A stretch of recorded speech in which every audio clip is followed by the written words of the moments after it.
합니다. 오늘 함께 읽은 본문의 말씀으로 서로의 짐과 자기의 짐이라는 제목으로 함께 하나님의 말씀의 은혜를 나누고자 합니다. 어떤 분이 저한테 보내주신 글 중에서 어려운 일 2가지라는 제목의 재미있는 글이 있었습니다. 여러분, 어떤 일을 어려워하십니까? 이분은 세상에 정말 어려운 일 2가지가 있다라고 하셨습니다. 첫 번째, 내 생각을 남의 머리에 넣는 일이 참 어려운 일인 것 같다라고 하셨고, 두 번째로는 남의 돈을 내 주머니에 넣는 게 참 힘든 일인 것 같다. 그렇지 않나 싶습니다. 그런데 첫 번째 일을 하는 사람을 선생님이라고 하고요. 두 번째 하는 분은 뭐라고 부를까요? 꼭 그렇나 싶긴 한데 이분은 사장님이라고 한다고 했습니다. 여기까지는 제가 10분 공감을 했는데 그 다음 내용은 딱히 공감이 가는 내용은 아니었지만 어쨌든 있는 글이었기 때문에 그대로 인용을 해드리겠습니다. 그런데 이 2가지 일을 한 번에 하는 사람이 누구일까요? 아내입니다. 남편의 돈을 가져가면서 남편의 머리엔 자기 생각을 집어넣습니다. 선생님에게 대드는 것은 배우기 싫은 것이고, 사장님에게 대드는 것은 돈 벌기 싫은 것이고, 아내에게 대드는 것은 살기 싫은 것입니다. 세상을 평화롭게 살고 싶다면 아내의 말을 잘 들어야 합니다. 이렇게 마무리를 하셨던데요. 아멘 하시는 분이 계신 거죠? 여러분은 이 글을 읽으시면서 어떤 생각을 하십니까? 다 공감하고 동의하는 것은 아니지만 저는 특별히 예수 믿고 산다고 하는 저 자신을 좀 돌아보는 기회로 삼았습니다. 나는 우리 주님께 참 많은 은혜를 받았고 하나님의 큰 축복 속에서 살아가고 있는데 그것으로 만족하고 감사하기는커녕 오히려 주님의 머리에 내 생각을, 내 소망을, 내 기대를 또 강요하면서 살아가는 것은 아닌지 돌아보았습니다. 바라기는 우리 안디옥 교회에 사랑하는 모든 성도님들은 우리의 기대나 바램이나 혹은 우리의 의견이나 주장 같은 것들은 우리 주님 앞에서만큼은 다 내려놓고 오히려 우리 주님의 말씀으로 우리의 머리를 충만하게 채움받고 또 우리의 심령은 하나님의 은혜와 성령 하나님으로 풍성하게 채움받는 귀하고 복된 성도들이 다 되실 수 있기를 주님의 이름으로 간절히 축원을 드립니다. 지난 시간에 성령으로 거듭나서 이미 신령한 우리 성도는 범죄한 사람을 어떤 마음으로 바로잡아야 한다라고 말씀을 드렸죠? 온유한 심령으로, 온유한 마음으로 범죄한 성도를 바로잡아주고 또 혹 우리 자신도 시험을 받을까 두려워해야 한다라는 그 말씀 앞에서 아멘으로 함께 화답하며 결단을 하였습니다.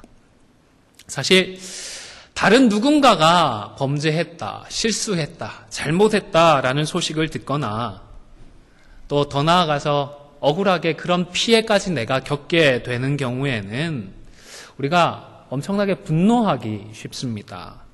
비난과 정죄의 화살을 그 사람에게 날려보내는 것입니다. 율법의 시대에는 죄와 죄인을 대하는 태도가 이와 같았습니다. 율법이 죄를 드러내면 사람들은 죄가 드러난 사람을 비난하고 정죄했습니다. 그리고 공동체에서 분리시키고 격리를 시켰습니다. 죄의 종으로 태어난 사람은 죄의 권세를 거부할 자유가 없어서 이렇게라도 분리를 시키고 격리를 해야 공동체 전체가 오염되는 것을 막을 수가 있었기 때문입니다. 그리고 그로 인한 죄에 대한 하나님의 두려운 심판을 피할 수가 있었습니다.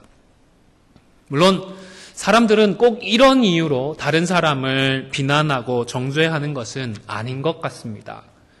남을 비난하면서 나는 그렇게 나쁜 사람이 아닌데 그런 종류의 악한 죄와는 나와는 상관이 없는데 라며 나는 의롭다, 나는 보다 낫다 라는 것을 자랑하는 것 같습니다. 복음서에 나타난 그 유대인들 중에서는 특별히 예수님과 예수님의 제자들을 비난했던 유대인들 중에는 상당수가 여기에 속했던 것이 아닌가 싶습니다. 뿐만 아니라 의로움이나 자신의 잘남을 자랑하기 위해서가 아니라 반대로 자신의 부족함이나 자신의 컴플렉스를 감추기 위해서 더욱더 열심을 내어서 비난의 목소리를 높이는 경우도 있지 않나 싶습니다. 그런데 이런 사람들의 본성과는 반대로 사도 바울은 명백한 죄가 드러난 성도들을 교회와 성도가 바로 잡아줄 뿐더러 더 나아가서는 짐을 서로 지어야 한다. 함께 짐을 지어주어야 한다라고 권면을 합니다. 우리가 읽었던 갈라디아서 6장 2절의 말씀을 함께 한 번 더 읽도록 하겠습니다. 6장 2절입니다. 시작. 너희가 짐을 서로 지라. 그리하여 그리스도의 법을 성취하라. 아멘. 5절에도 보면 각각 자기의 무엇을 지라고 말씀하셨죠? 짐을이라고 해서 5절에도 짐이라는 단어가 등장을 하고 있고 2절에도 짐이라는 단어가 등장을 하고 있는데 원어상으로 보면 똑같은 단어가 아닙니다. 2절의 짐이라는 단어는 상당히 무거운 짐을 의미합니다. 너무 가혹해서 감당하기 힘든 일이나 짐을 이 단어로 표현을 했는데 여기서 짐을 진다라고 할 때에 이 진다라는 단어도 들어 올리다 혹은 지탱하다라는 이런 뜻입니다. 그러니까 너무 가혹하고 힘들고 무거운 짐은 혼자 질 수가 없기 때문에 한 지체된 자들이 서로 들어주고 함께 지탱을 해주라는 말씀인 것입니다. 여기서의 무거운 짐이라는 것은 우선 시험에 넘어진 성도가 범죄한 그 결과로서 본인이 짊어져야 하는 책임을 표현하는 것 같습니다. 이런 책임에는 다른 사람의 비난이나 비판일 수도 있을 것이고 죄를 범한 그 성도의 양심의 가책일 수도 있겠습니다. 또 실제적으로 피해를 입고 손해를 본 다른 성도들을 위한 보상하기 위한 물질적인 짐일 수도 있을 것이고 마음으로 입은 그 상처들을 회복하고 또 돌이켜주기 위한 수고와 노력, 희생이나 헌신도 포함이 될 수 있습니다. 그런데 이런 일들이 혼자서 감당하기에는 너무 무거운 경우가 많습니다. 비록 내가 실수를 했고 죄의 유혹에 넘어지고 말았지만 그렇다고 하더라도 혼자서 짊어지기에는 그 결과들이 너무 가혹하더라는 것입니다. 너무 버거워서 심지어 용서를 구하기조차 두려운 경우들도 있습니다. 그래서 바울은 피해를 입고 상처를 입은 입장에서는 쉽지 않은 일이지만 그럼에도 불구하고 무거운 짐은 서로 나누어서 짊어지라고 권면을 하는 것입니다. 뿐만 아니라 서로 짐을 지라는 것은 내가 입은 손해나 마음의 상처나 또 혹은 좀처럼 사라지지 않는 좋지 않은 그런 마음들을 내가 기도하면서 하나님이 주시는 능력으로 은혜로 스스로 이겨내자는 권면의 말씀이기도 합니다. 한 책에서 읽고 수긍을 했던 대목인데요. 다른 사람의 잘못 때문에 내가 피해를 입었고 상처를 입었고 손해를 입었다고 해서 잘못을 한 그 사람, 범죄한 그 사람만을 전적으로 책임을 지라고 하지 말고 어느 정도까지는 나도 피해를 입은 나도 손해를 입은 나도 자발적으로 감당을 해주자는 것입니다. 왜일까요? 우리가 이미 이런 용서를 경험했기 때문입니다. 그 사랑을 경험했기 때문입니다. 우리 주님은 언제 우리를 사랑해 주셨죠? 내가 의인 되었을 때예요? 내가 주님께 열심히 봉사하고 수고하고 애를 쓸 때에 그때 사랑해 주셨나요? 아닙니다. 우리가 죄인 되었을 때에 우리가 여전히 그 하나님의 은혜와 사랑을 알지 못하고 무지하고 살아가 있던 그때부터 우리를 사랑하시고 우리에게 은혜를 베풀어 주셨습니다. 그 사랑과 그 은혜를 기억하면 충분히 우리는 감내할 수가 있는 것입니다. 뿐만 아니라 우리는 우리 안에 누가 계시죠? 성령 하나님께서 계십니다. 우리 안에 내주하시며 우리를 인도하시고 우리에게 능력을 더해 주시는 성령 하나님의 도우심으로 우리의 상처를 치유하고 스스로 회복할 수 있는 힘과 능력을 덧입게 되는 것입니다. 물론 잘못을 한 쪽에서 오늘 본문의 말씀을 가지고 왜 이런 짐을 좀 나누어지지 않느냐라고 채근할 수는 없습니다. 이런 경우를 뭐라고 할까요? 사자성어로 하면 적반하장이라고 할 수 있지 않을까 싶습니다. 회개하는 사람의 바른 마음가짐이라고 할 수 없습니다. 어디까지나 스스로 회개하고 뉘우치고 용서를 구하며 다시 교회 공동체 안에서 십자가의 그 은혜를 누리기를 원하는 사람들에 한해서 우리는 서로 짐을 짊어지어야 하는 것입니다. 그러나 아무도 완벽할 수는 없습니다.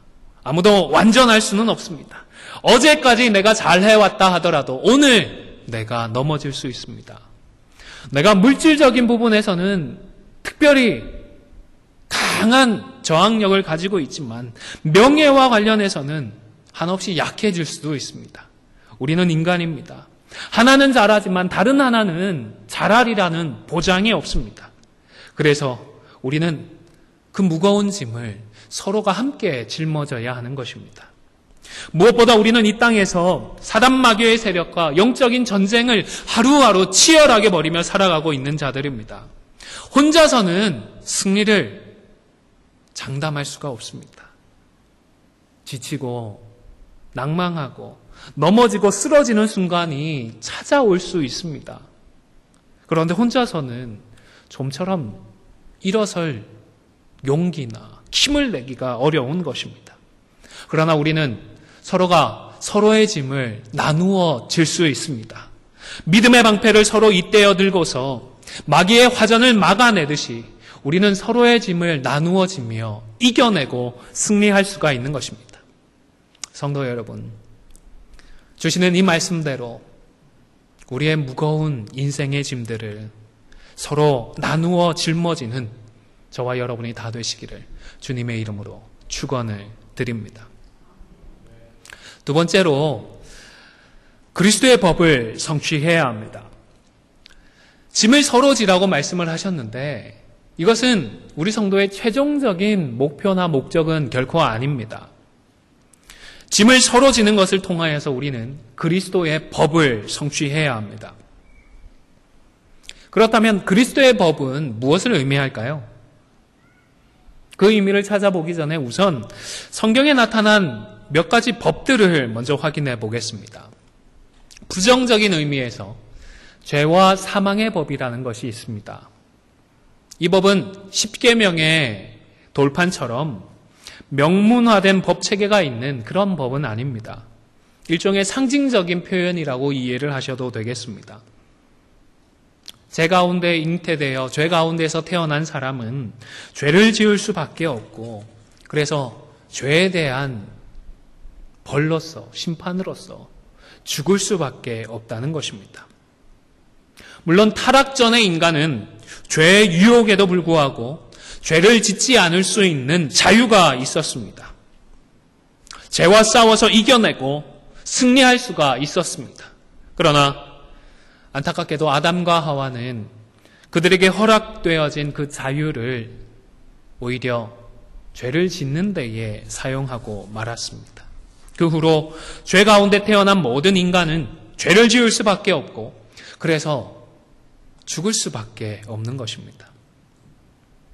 사실 우리가 이 노예제도가 사라진 세상에 살고 있기 때문에 죄와 사망의 법, 죄, 노예, 종 이런 표현들이 그렇게 살갑게 다가오지는 않습니다.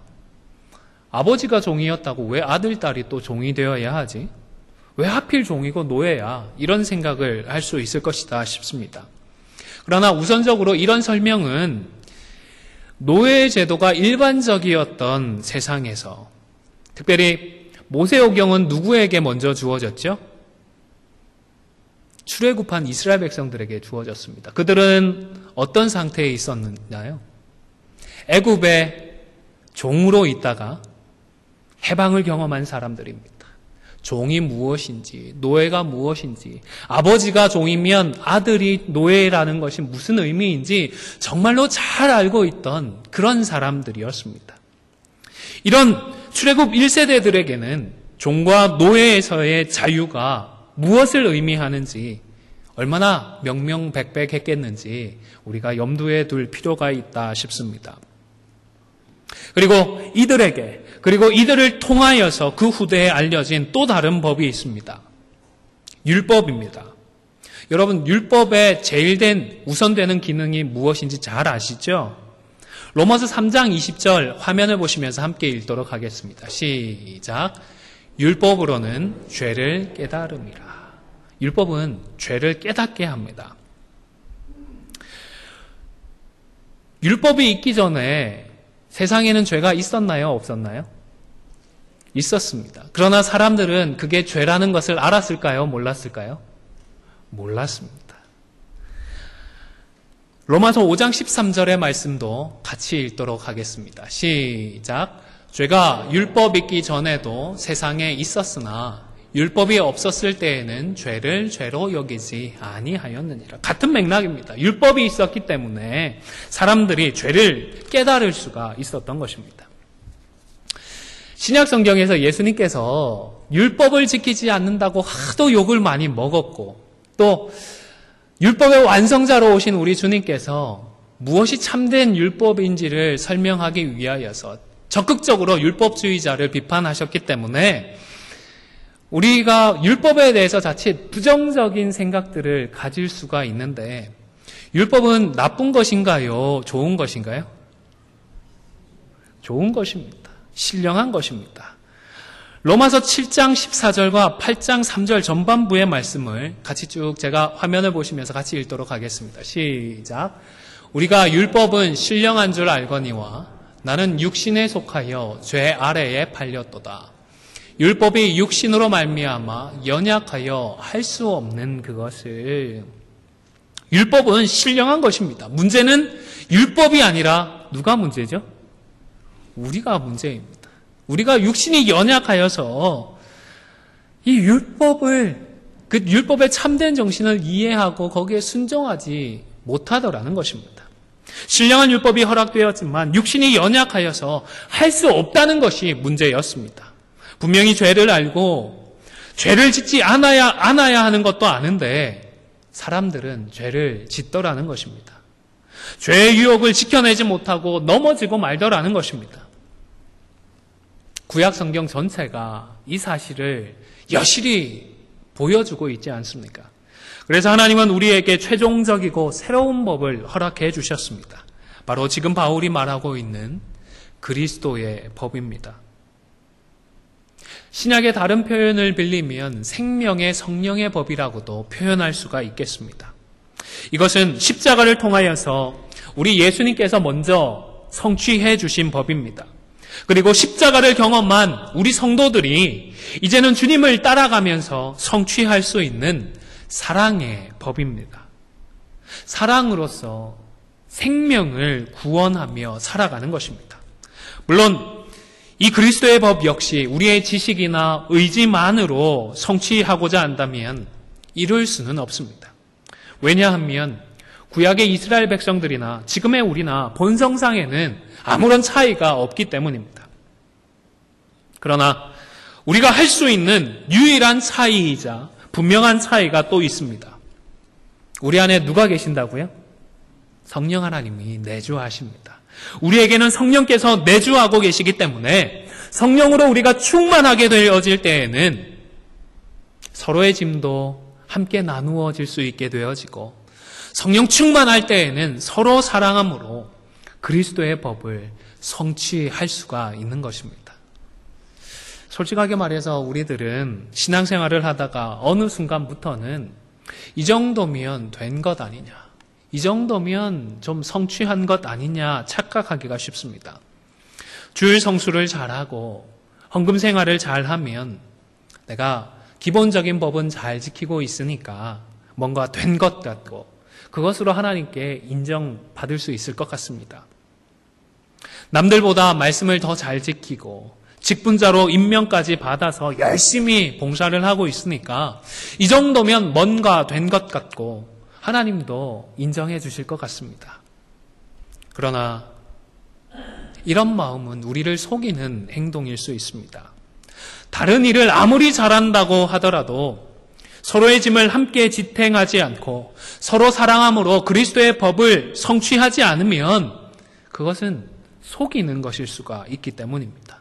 4절에서도 자기가 된 줄로 알면 스스로 속임이라고 분명히 말씀을 합니다. 또 로마서 3장 10절에서는 13장 10절입니다. 율법의 완성은 무엇이죠? 함께 화면을 보시면요. 사랑이 율법의 완성이라고 합니다. 하나님 앞에서 인정받는 참된 율법의 핵심은 사랑입니다. 사랑으로 서로 짐을 지지 않으면서 그저 내가 잘할 수 있는 규범들을 좀 잘 지키고 있다고 하여서 선자가 된 자가 결코 아니라는 것입니다. 또 갈라디아서 5장 14절에서는 화면을 보시고 같이 읽도록 하겠습니다. 5장 14절입니다. 시작. 온 율법은 내 이웃 사랑하기를 내 자신같이 하라 하신 한 말씀에서 이루어졌나니. 사랑하는 성도 여러분, 그 어떤 법보다 사랑이 우선합니다. 그 어떤 규정이나 계명을 지키는 것보다 먼저 서로 사랑하십시오. 서로 사랑함으로 그리스도의 법을 성취하는 우리 모두가 다 되시기를 주님의 이름으로 축원을 드립니다. 이제 마지막 세 번째입니다. 우리 성도는 각자 자기의 일을 살펴서 잘할 수 있는 것으로 자기의 짐을 져야 합니다. 4절에 보시면 각각 자기의 일을 살피라. 그리하면 자랑할 것이 자기에게는 있어도 남에게는 있지 아니하리니 하셨습니다. 우선 자기의 일을 살피라고 말씀합니다. 여기서 살피라는 이 단어는 금을 재련할 때에 사용되었던 단어라고 합니다. 금에도 여러 종류가 있지 않습니까? 14K 금이 있고 또 24K 금이 있고 순금이 있고 여러 그 함량에 따라서 여러 종류의 금이 있는데 그렇기 때문에 재련을 하면서 그 금을 잘 살펴가지고 이것이 어떤 종류의 금인지를 확인을 인정을 해야 하는 것입니다. 이런 식으로 우리 자신을 살피게 되어지면 자랑할 것이 자기에게는 있어도 남에게는 있지 아니하리니 했습니다. 근데 솔직히 저는 이 구절을 이 문맥 속에서 좀 어떻게 이해를 해야 될까 좀 어려웠습니다. 그래서 다른 번역 성경들을 좀 참고를 했는데요. 공동 번역에서는 이 구절을 이렇게 번역을 했습니다. 한번 같이 화면을 보시면서 읽겠습니다. 시작. 각각 자기가 한 일을 생각해 봅시다. 잘한 일이 있다면 그것은 자기 혼자 자랑스럽게 생각할 일이지 남에게까지 자랑할 것은 못 됩니다. 잘한 것을 남에게 자랑하지 말라는 그런 의미로 의역을 했고요. 현대인의 성경에서는 비슷하기는 하지만 조금 다르게 번역을 했습니다. 같이 한 번 더 읽겠습니다. 시작. 각자 자기 행위를 살피십시오.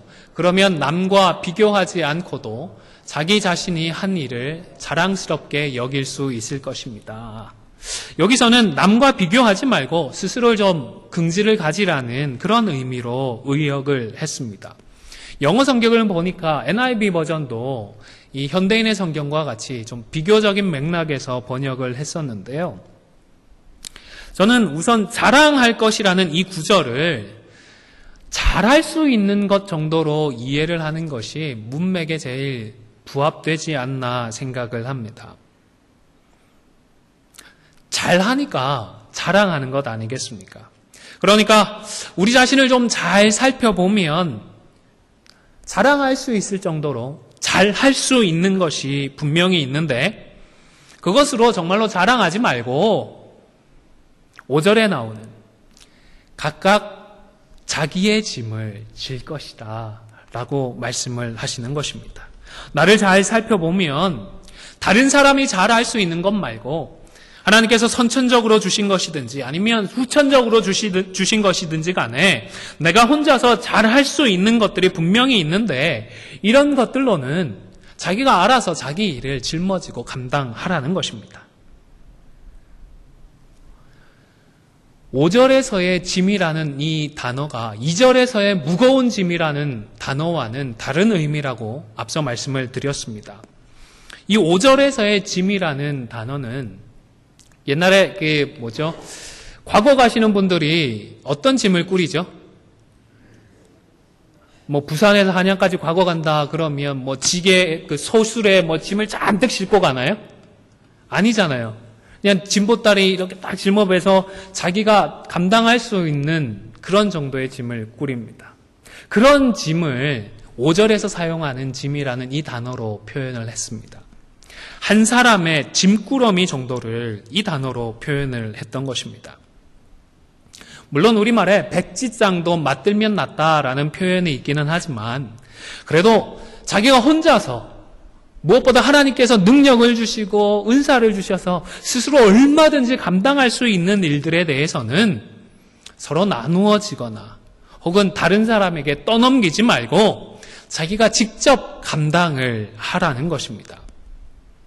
우리 사람의 몸은 치우치지 않도록 지혜롭게 다루어야 합니다. 우선 너무 험하게 다루면 우리 몸이 어떻게 되죠? 망가집니다. 탈이 납니다. 못 쓰게 됩니다.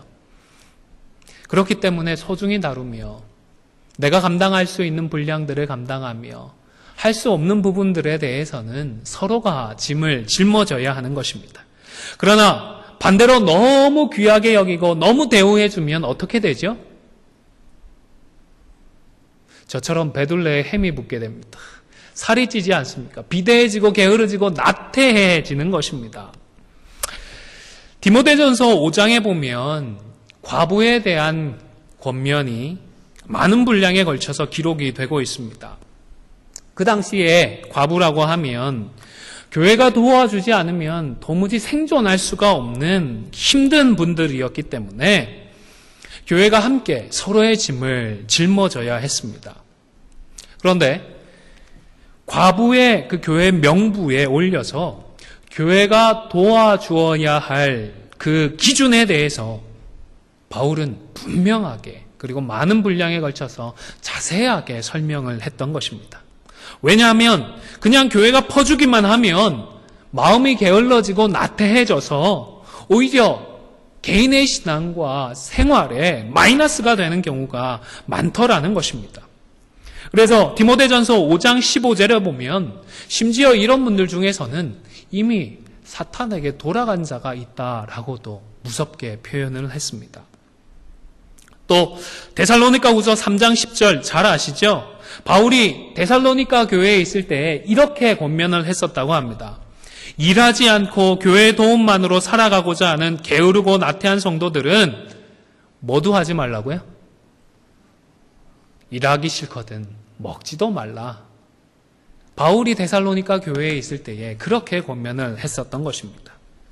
내가 할 수 있는 것, 내가 감당할 수 있는 나의 짐은 남이 아니라 내가 감당해야 합니다. 같이 짐을 좀 지자면서 다른 사람에게 짐을 떠넘기지 말고 자기가 짊어져야 하는 것입니다. 이제 말씀을 마무리하고자 합니다. 서두의 이야기를 다시 생각해 보시기를 바랍니다. 그 서두의 이야기에 글을 쓰신 분은 다소 재미있게 표현을 한다고 꽤 과장도 했고 또 재미있게 표현을 한다면서 아내는 남편의 돈을 가져가면서 남편의 머리엔 자기 생각을 집어넣는다라는 표현을 하기는 했지만 실제 남편과 아내의 관계가 이런 식의 일방적인 관계는 아니지 않습니까? 가정마다 역할 분담이 있어서 차이는 있겠지만 남편이 감당하는 부분이 있고 또 아내가 감당하는 부분이 있습니다. 그리고 서로가 함께 짐을 지면서 함께 감당하는 부분도 있습니다. 그렇게 남편과 아내는 가정을 지켜가는 것입니다. 서로 지는 것과 각자가 지는 것을 잘 감당할 때에 가정을 아름답게 세우고 지켜 나갈 수 있는 것처럼 교회로 부름을 받은 우리 성도들도 결코 일방적이지 않습니다. 죄와 싸우고 승리하기 위하여서 서로가 짐을 함께 나누어져야 하는 부분도 있습니다. 뿐만 아니라 내가 잘할 수 있는 것, 하나님께서 내게 주신 은사와 재능과 능력들과 선물을 가지고 내가 감당해야 할 몫은 각각 자기의 짐을 짊어져야 하는 것입니다. 아무쪼록 짐을 서로 지고 동시에 각각 자기의 짐을 지는 가운데에 그리스도의 사랑의 법을 성취함으로 십자가의 그 승리를 선포하고 그 은혜를 우리의 삶과 가정과 교회에서 풍성하게 누리며 살아가는 우리 모두가 다 되시기를 주님의 이름으로 간절히 축원을 드립니다.